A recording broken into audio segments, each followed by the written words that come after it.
In previous lecture आपण काय बघितलं तर सिंपली सेपरेशन मेथड बघितलेले आहेत. काय बघितलेले आहेत आपण? Separation method. ठीक आहे. त्याला सेपरेशन बेस्ड ऑन ग्रॅव्हिटेशन मधल्या मेथड आपण स्टार्ट केलो. त्यामधलं that is the wilfley table method आपलं कंप्लीट झालेलं आहे.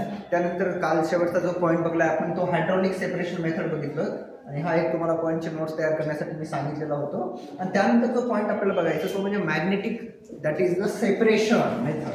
ओके, बी नंबरचा पॉईंट आहे मॅग्नेटिक सेपरेशन. ग्रॅव्हिटेशन मधले जे पॉईंट आहेत त्या ठिकाणी सेपरेशन बाय द ग्रॅव्हिटेशन त्यामध्ये दोन गोष्टी आपण बघितल्या, एक हायड्रॉलिक आणि दुसरा विलफ्ले टेबल मेथड. ओके, आणि आता जो बघणार आहोत ते आहे that depends upon the magnetic. मॅग्नेटचा वापर करून काय केलं जातं? सेपरेशन केलं जातं. तुम्हाला माहिती आहे मॅग्नेटची प्रॉपर्टी काय असणार. ठीक आहे, इट अट्रॅक्ट द मेटलला काय करतो? अट्रॅक्ट करतो. ठीक आहे, simple. This method requires an electromagnetic machine. आता ही मेथड कंप्लीट करण्यासाठी आपल्याला लागणार आहे electromagnetic machine. Okay, and the main part of this machine are two types of iron rollers. म्हणजे या मशीनचे दोन टाइपचे काय असतात? आयर्न रोलर्स असतात. तुम्ही जर डायग्राम जर बघलं ना, बघा इथे एक आहे आणि या ठिकाणी एक आहे. These are the two different types of the iron rollers. They are the main characteristics of this magnetic separation. Okay, and conveyor belt आणि याच्यावर काय असतो? असा बेल्ट प्रेझेंट असतो. त्याला म्हणूया आपण conveyor belt and that moving continuously around them. Okay, आता हा एक या ठिकाणचा आयर्न रोलर आहे आणि या ठिकाणचा एक आयर्न रोलर आहे आणि यांच्याहून कंटिन्युअसली जो रोटेट होत राहतो ना अशा पद्धतीचा तो काय आहे? एक बेल्ट आहे. त्याला म्हणते कॉन्व्हेयर बेल्ट. काय काम करते काय नाही आपण ते पुढे जाणून घेऊ. ठीक आहे. ओके, आतापर्यंत जे पॉईंट आपण बघलो ते पुट करण्यासाठी सुरुवात करूया. तो म्हणजे पहिला point magnetic separation. Magnetic separation. आता यामधला पॉईंट म्हणलं दिस टाइप ऑफ सेपरेशन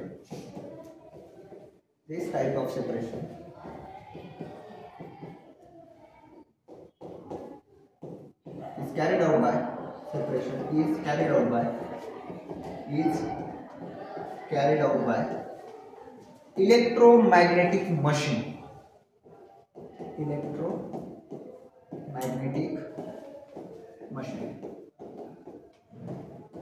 आणि ही जी मशीन आहे या मशीनचा जो मेन पार्ट असतो, the main part of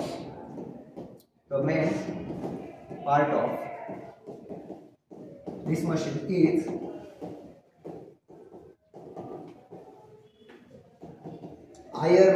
to iron rollers. किती असतात? दोन असतात. टू आयर्न रोलर्स आणि that rollers are connected by a conveyor belt and they are connected by conveyor belt. Okay, which move continuously. खूप वाक्य महत्वाचे आहे ना. which move continuously. एवढं तर आपल्याला समजलं. ठीक आहे, डायग्राम महत्वाचे. डायग्राम जर तुम्हाला समजलं ना आपण अशा पद्धतीने थिअरीचे पॉईंट या ठिकाणी काय करू शकतो? नोट करू शकतो. ओके, दोन पॉईंट आपल्याला आले इलेक्ट्रोमॅग्नेटिक सेपरेशन विषयी म्हणजे मॅग्नेटिक सेपरेशन विषयी. ओके, पुढचा point one of the rollers is a non magnetic. आता हे जे दोन मॅग्नेटिक या ठिकाणचे दोन रोलर्स आहेत ना iron rollers, one of the roller is the non magnetic and while other is the electromagnetic. Okay, next point. One of the roller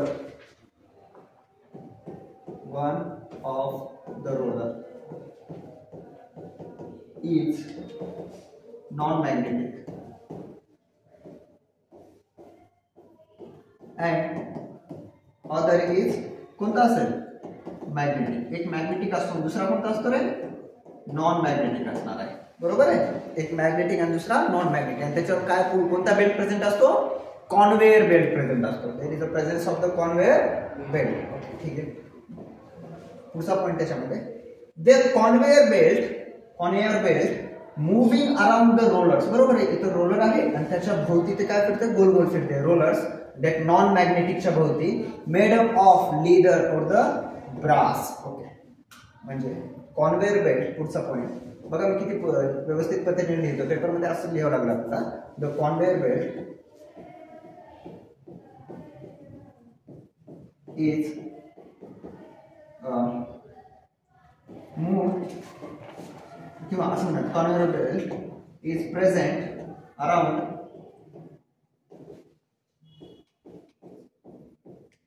non magnetic roller, दोघांच्या पण असते पण इथं सेपरेटली आपण non magnetic roller.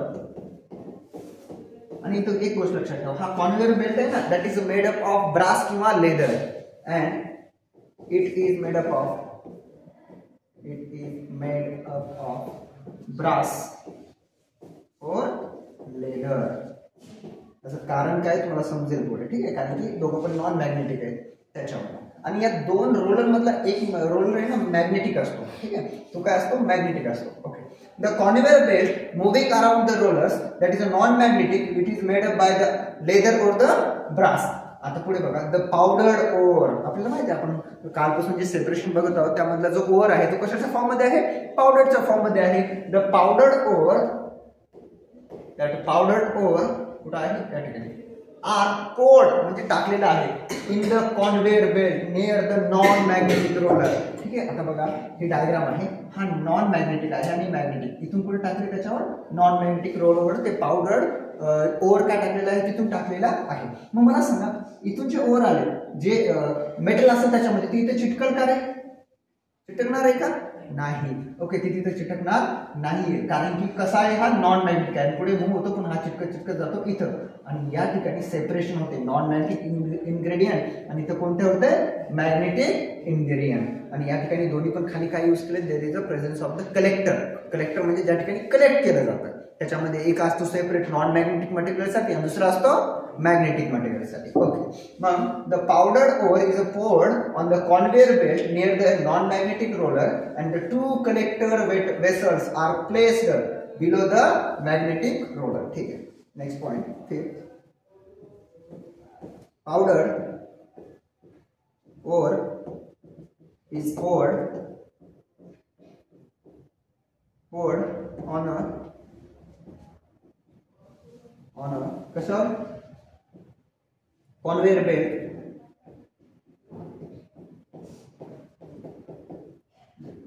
which is present around non-magnetic roller. Okay, next जो point आहे, यांच्या खाली काय प्रेझेंट असतात, दोन वेसल्स प्रेझेंट असतात. आपण त्यांना काय म्हणतोय, कलेक्ट करण्यासाठीचा collector vessels. Okay, there are किंवा below the rollers two collector vessels are present for कशासाठी, फॉर कलेक्टिंग, कलेक्ट म्हणजे जमा करणे, for collecting magnetic and the non-magnetic ingredients, collecting magnetic and non-magnetic ingredients. Okay, बघा तुम्ही जर लक्ष देऊन ऐकलं ना तुम्हाला एक सोपं जाणार. मी प्रत्येक पॉईंट नोट करतोय, आपल्याला डायरेक्ट पण सांगता येते पण मी लिहिण्याचं कारण असं आहे की तुमचं कॉन्सन्ट्रेशन वाढलं पाहिजे आणि लक्षात पण राहील तुम्हाला. ठीक आहे, आता बघा, the particles of the non magnetic part. Okay, आता जे पार्टिकल्स असतात which are non magnetic, non magnetic म्हणजे मॅग्नेट त्याला अट्रॅक्ट करू शकते का, मॅग्नेट त्याला अट्रॅक्ट करू शकणार नाही, पण मॅग्नेटिक पार्ट जो असतो त्याला चिटकून बसतो. ओके, तर या ठिकाणी बघा, the particles of the non magnetic part in the ore are not attached to the magnetic rollers that roller and therefore they are carried further along the belt and fall in the collector vessel placed is away from the magnetic roller. At the same time, त्यासोबतच at the same time the particles of the magnetic ingredients of the ore stick to the magnetic roller and therefore fall in the collector vessel near the magnetic roller. And in this way the magnetic and non-magnetic ingredients in the ore can be separated, developing the magnetic nature. For example, that is a cassiterite. हे पण एक आहे, cassiterite is the tin ore. tin असतो ना, tin त्याचा or आहे. हे खूप महत्त्वाचा पॉइंट आहे, लक्षात ठेवा. कोणता, cassiterite is the ore of the tin. Okay, it contains mainly magnetic non magnetic ingredient that is the stannic oxide, हा नॉन मॅग्नेटिक आहे stannic oxide, and magnetic ingredient that is known as the tungsten, त्याच्यामध्ये tungsten असतो. These are separated by the electromagnetic method. ठीक आहे, आपण ते put करूया इथं. नेक्स्ट पॉईंट आपल्याला पुट करायचं, बरंच मोठं आहे आणि इम्पॉर्टंट आहे, पेपरमध्ये येऊ शकतो. ठीक आहे. The particles, next point 7, the particles which are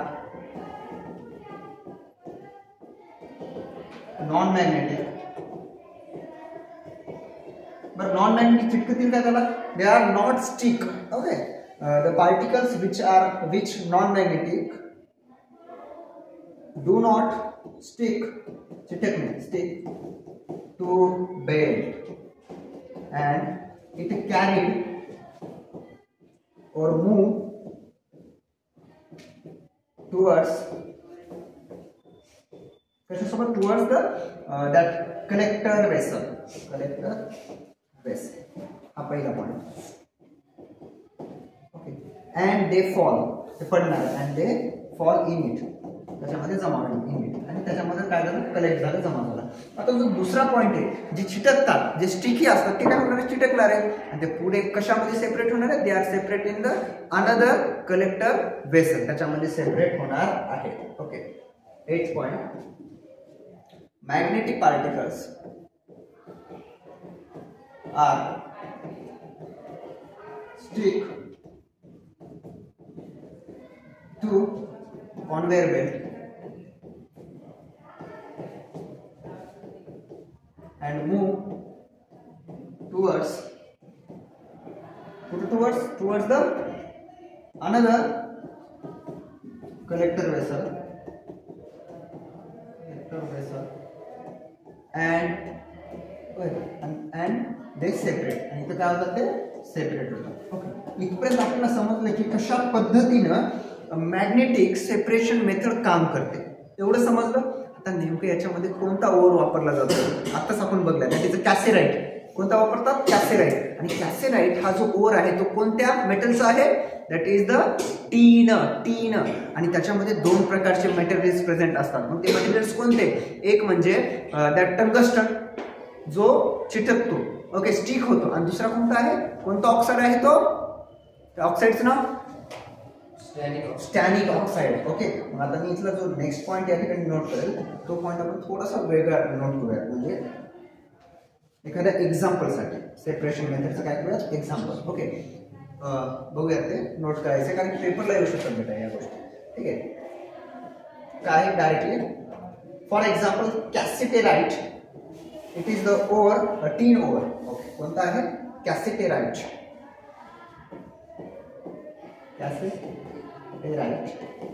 it is the कोणता ओर आहे, टीन ओर.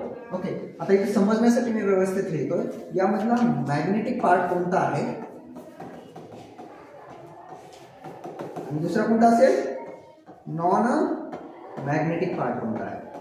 Okay, easy. आणि पेपरमध्ये लिहिताना आपल्याला स्टेटमेंट मॅनर लिहायचं. आता इथला जर मॅग्नेटिक पार्ट म्हटलं ना, तर तो कोणता येणार आहे, टंगस्टन. तो कोणता येणार आहे, टंगस्टन. त्याचं नाव काय दिलं एकदा आपण बघूया. कोणता टंगस्टन आहे, फेरस टंगस्टन. फॉर्म्युला पण लक्षात ठेवा, FeWO4. Tungsten, yes, ferrous tungsten. Tungstate आहे का, एस. टंगस्टेट म्हणजे याच्यापासून आपण टंगस्टन मिळवू शकतो. ठीक आहे, फॉर्म्युला काय बेटा, FeWO4. 2 आहे की 4 आहे, 4 आहे. ठीक आहे, आणि नॉन मॅग्नेटिक पार्ट मध्ये कोणता पार्ट आहे, स्टॅटिक आहे का, त्याचं नाव काय, non magnetic stannic, that is the stannic oxide, SnO2, that is the SN. म्हणजे आपण या स्लाइडमध्ये, या पॉइंट्समध्ये आपण काय बघलं, magnetic separation with their example. जर एक्झाममध्ये आलं तुम्हाला right a note on magnetic separation, then you want to write these points, 8 points with one example, and that example is from your book. हाच एक्झाम्पल आहे. आता इथं मी कॅसेराइट ओर दिलोय, मग तुम्ही याला व्यवस्थितपणे लिहू शकता, चालेल ना. Okay, that is the another separation method. ही काय आपण अनदर. आणि डायग्राम, ठीक आहे. इफ जर क्वेश्चन खूप जास्त मार्कला असेल तर तुम्हाला डायग्राम मॅन्डेटरी आहे. डायग्राम तुम्ही काढण्याची या ठिकाणी काय करा, सवय लावा. ठीक आहे. डायग्राम मध्ये काय दाखवायचं आहे तुम्हाला, दोन मॅग्नेटिक रोलर, एक मॅग्नेटिक रोलर आणि दुसरा नॉन मॅग्नेटिक रोलर दाखवावं लागणार आहे. ठीक आहे. त्याच्यानंतर पावडर बोर्ड आपण कशा पद्धतीने इथं पोर्ट करतात ते दाखवावं लागणार आहे. दोन कलेक्टर्स दाखवावं लागणार आहेत आपल्याला या गोष्टीत. आणि जर समजा तुम्ही जर डायग्राम लक्षात ठेवलं ना तर तुम्हाला त्याचे पॉईंट्स लिहिता येतील. खूप इझी पद्धतीने या ठिकाणी आपल्याला लिहिता येणार आहे. ओके, हा पॉईंट एक तुम्ही लक्षात ठेवा. त्यानंतरचं आपलं पुढचं जे सेपरेशन आहे ते बघायचं आहे.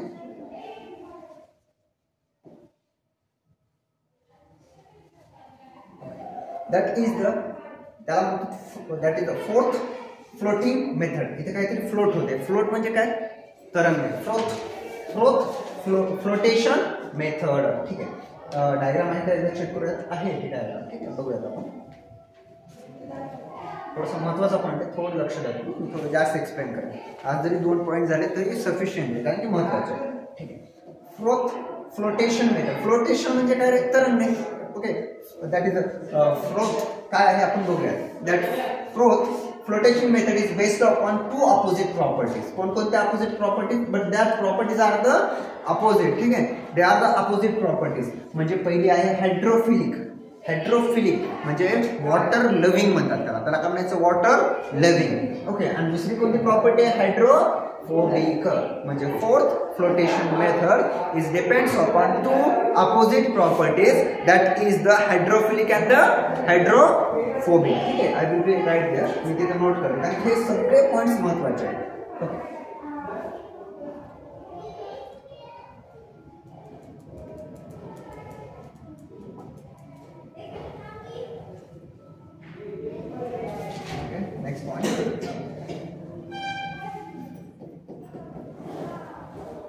फोर्थ कोणती method, flotation method.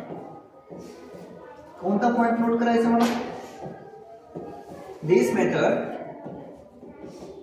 Is depends upon कशावर, डिपेंड्स अपॉन 2 अपोजिट प्रॉपर्टीज. हो ना, अपॉन 2 अपोजिट प्रॉपर्टीज. आणि त्या प्रॉपर्टीज कोणत्या आहेत, that is hydrophilic and the hydrophobic. लक्षात ठेवायचं, hydrophilic and hydrophobic.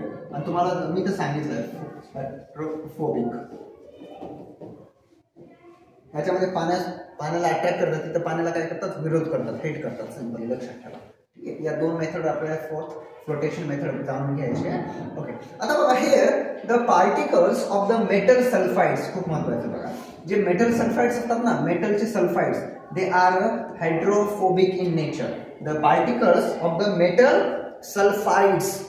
Sulphides, their property hydrophobic property. त्यांच्याकडे कोणते हायड्रोफोबिक प्रॉपर्टी. हायड्रोफोबिक म्हणजे पाण्यापासून ते काय असतात, दूर असतात. They get wetted mainly with oil. पण ते ऑइल सोबत काय होतात, वेट होतात. वेट म्हणजे काय रे, ओले होतात. पाण्यासोबत होतील का, नाही. ओके, पण मेटल सल्फाइड आहे ना, तर metal sulphides are hydrophobic in nature, but they are wetted by the oil. Okay, while due to the hydrophilic property of the gangue particles, that gangue आठवते ना आपला हा वर्ड, gangue म्हणजे impurities, ते कसे असतात, हायड्रोफिलिक. हे पाण्यामध्ये काय होतात, ओले होतात. they get weighted म्हणजे ओलं होणं with the water, and by using these properties ores are concentrated by the fourth flotation method. म्हणजे तुम्हाला बेसिक स्ट्रक्चर समजलं तुम्हाला. ओके, यांच्यामध्ये आपण हायड्रोफोबिकचा वापर करतो.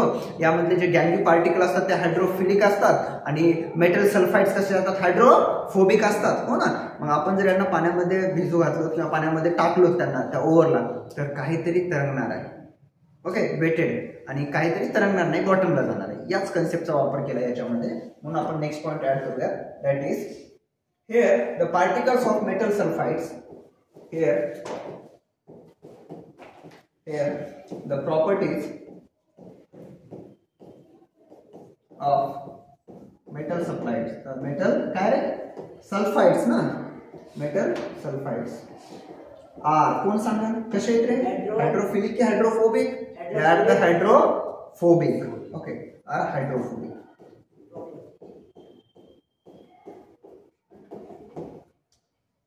property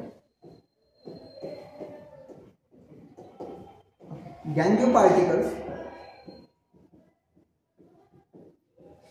are कशामध्ये are hydrophilic property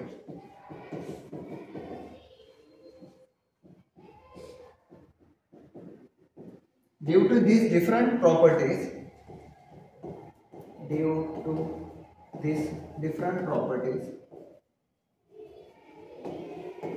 different opposite properties opposite particles properties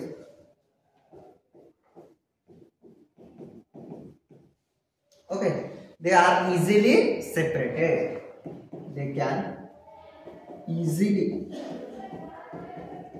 separated हे कारण इझिली सेपरेट होणार आहे ठीक आहे आता याच्यामध्ये बरेच पॉईंट आहेत जसे की ते वेटेड होतात ऑइल असायला पाहिजे असं काही नाही आपल्याला आपल्या भाषेमध्ये लिहिता आलं पाहिजे आणि आपण लिहिलं व्यवस्थितपणे ठीक आहे आता बघा 4 पॉईंट तुम्हाला 4 पॉईंटसाठी जरी आलं ठीक किंवा जास्त मार्कला जरी तर आले आपल्याला लिहिता येते ठीक आहे अजून बरेच पॉईंट आहेत कारण की प्रत्येक एक्झाम्पल आपल्याला देणार आहे म्हणून ते बघायचं आहे ठीक आहे या ठिकाणी ती मेथड आपल्याला बघायची आहे कोणती मेथड आहे that is a flotation method बघा मी म्हटलं काहीतरी तरंगणार आहे काहीतरी काय होणार आहे तरंगणार आहे तर हे सगळं काय बघा water and the pine oil याच्यामध्ये पाणी त्यासोबत पाईन ऑइल आहे ठीक आहे एअरचा सप्लाय दिला त्याला या ठिकाणी बघा इथं तरंगायला लागला आणि जे फोर्थ आहे ते कुठं दुसऱ्या याच्यामध्ये सल्फाईड ओर काय पाण्यावर तरंगतो सिंपली भिजत नाही त्याच्यामध्ये तो ओला होत नाही तो काय असणार आहे वरच्यावर इथं कॉन्सन्ट्रेटेड होणार आहे सल्फाईड ओर मग खाली काय असणार आहे गँग्यू खाली काय असणार आहे गँग्यू कारण की त्या हायड्रोफिलिक असतो तो खाली तरंगत येईल आणि इथं तो कलेक्ट होईल जमा होईल ओके डन तुम्ही याच्यामध्ये पाणी ऍड करा किंवा पाईन ऑइल तयार करा दोन्ही मेथडला आपण करू शकतो ठीक आहे म्हणून आता जे एक्सप्लेनेशन आहे त्याचे नोट्स तुम्हाला बनवायचे विथ डायग्राम मी याचं एक्सप्लेनेशन देतो चालेल ना बघा in this method finally ground over what is the finally म्हणजे काय माहिती का लहान लहान small that finally ground ore is put into the big tank containing ample amount of water खूप जास्त प्रमाणात water certain vegetable oil such as the pine oil that is eucalyptus oil ठीक आहे pronunciation problem आहे is added in a water for the formation of the froth and the pressurized air is blown त्याच्यामध्ये काय टाकलं जातं pressurized air सुद्धा that blown through the water and there is an agitator त्या ठिकाणी काय असते agitator असते rotating around its axis in a center of the flotation tank and this that agitator is used to काय म्हणले आहे is used to per requirement bubbles are formed due to the blown air आता त्याच्यामध्ये हवा गेल्यामुळे काय होतं त्याच्यावर काय तयार होतं बबल्स तयार होतात they are bubbles are from due to the blown air and due to agitation foam म्हणजे व्हॉट इज द फोमला आपण काय म्हणतो मराठीमध्ये दॅट इज अ फेस foam is formed from the oil and water and air bubble are together and due to aggregating this foam म्हणजे जो face तयार झाला आहे that rises the surface of water तो कुठे येतो फेस कुठे येतो पाण्याच्या मध्ये असतो का बाहेर येतो वॉटरच्या सरफेसवर येतो अँड फ्लोट म्हणजे तरंग and that's why this method is called as the flotation method and the particles of the हे एक्झाम मध्ये महत्वाचं आहे the particles of the certain sulfide ore हे काय म्हणतात they can float with the foam on the water as they are previously get weighted by the oil for example महत्वाचं आहे method is used for concentration of zinc blende ZNS zinc blende and the copper pyrite यांच्यासाठी कोणती method वापरली जाते there is one of the separation method that is known as a froth flotation method okay आणि ही तुमच्यासाठी diagram आहे मग तुमचा आजचा होमवर्क काय असणार आहे की बाबा फोर्थ फ्लोटेशन मेथडची डायग्राम काढायचं आणि त्याच्या खालचे पॉईंट तुम्हाला काय करायचे विथ युअर ओन वर्ड्स तुमच्या वर्ड्समध्ये लिहायचे ना की डायरेक्टली बघून लिहायचं चालेल आणि त्याच्याकडे शेवटचा पॉईंट तुम्हाला एक्झाम्पल म्हणून आलाच पाहिजे या ठिकाणी एक्झाम्पलमध्ये झिंक ब्लेड वापरला जातो आणि दुसरं काय असणार आहे झिंक ब्लेड आणि दुसरा कोणता पॉईंट आहे that is the copper pyrite okay copper pyrite असणार आहे, येलो कलर असतो याचा कॉपर पायराईट. ठीक आहे, कॉपरचा पण ओर आहे तो, आयर्नचा पण ओर आहे कॉपर पायराईट. ठीक आहे, आता आजचं लेक्चर आपण इथंच थांबूयात. बाकीचं जे टीचिंग आहे तर पुढचा पार्ट आपण नेक्स्ट लेक्चरमध्ये कंटिन्यू करूया.